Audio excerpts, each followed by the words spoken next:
Supreme court ने सोमवार को बॉम्बे हाईकोर्ट के उस आदेश को बरकरार रखा जिसमें 2007 के पुणे बीपीओ कर्मचारी से सामूहिक बलात्कार और हत्या के मामले में 2 दोषियों की मौत की सजा को 35 साल की अवधि के लिए आजीवन कारावास में बदल दिया गया, क्योंकि उन्हें फांसी देने में अत्यधिक देरी हुई। जस्टिस अभय एस अरोड़ा, एहसानुद्दीन अमानुल्लाह और जस्टिस ऑगस्टीन जाज मसीह के पीठ ने बॉम्बे हाईकोर्ट के फैसले को चुनौती देने वाली महाराष्ट्र सरकार की अपील को खारिज कर दिया।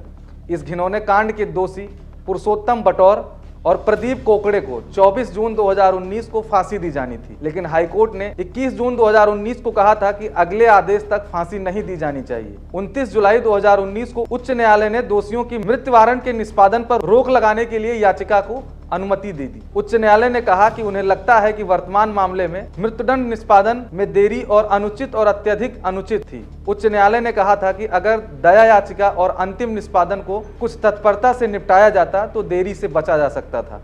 उच्च न्यायालय ने कहा था कि हमें लगता है कि दया याचिकाओं पर कार्रवाई करने से पहले राज्य और केंद्र सरकार दोनों अनुचित और स्पष्ट देरी की गई है। यहाँ हमें दोषियों के मामले पर विचार करना है जिन्हें फांसी दी जानी है। जब भारत के संविधान के अनुच्छेद 21 जीवन और व्यक्तिगत स्वतंत्रता का अधिकार की सुरक्षा दांव पर होती है तो कार्यपालिका, न्यायपालिका और राज्यपालिका, भारत के राष्ट्रपति एक ही पायदान पर खड़े होते हैं। इस प्रकार राज्य या केंद्र सरकार किसी भी अंग द्वारा देरी दोषियों के मौलिक अधिकारों के खिलाफ होगी। हाईकोर्ट के फैसले में कहा गया था कि यह स्पष्ट है कि मृत्युदंड में वास्तविक निष्पादन राज्य सरकार के हाथों में है।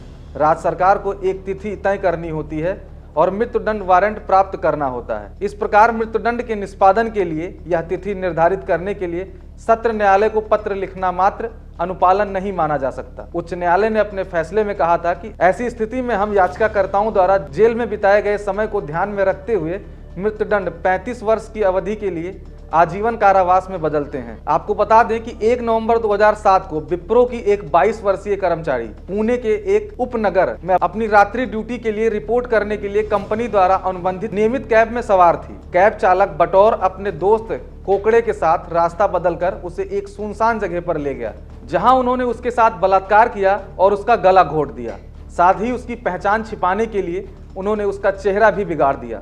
मार्च 2012 में सत्र न्यायालय ने महिला के अपहरण, बलात्कार और हत्या के लिए दोनों को दोषी ठहराया था और मृत्युदंड की सजा सुनाई थी। सितंबर 2012 में उच्च न्यायालय ने सजा की पुष्टि की और मई 2015 में सर्वोच्च न्यायालय ने भी फैसले को बरकरार रखा था। क्राइम चौक के लिए कृष्णा मिश्रा।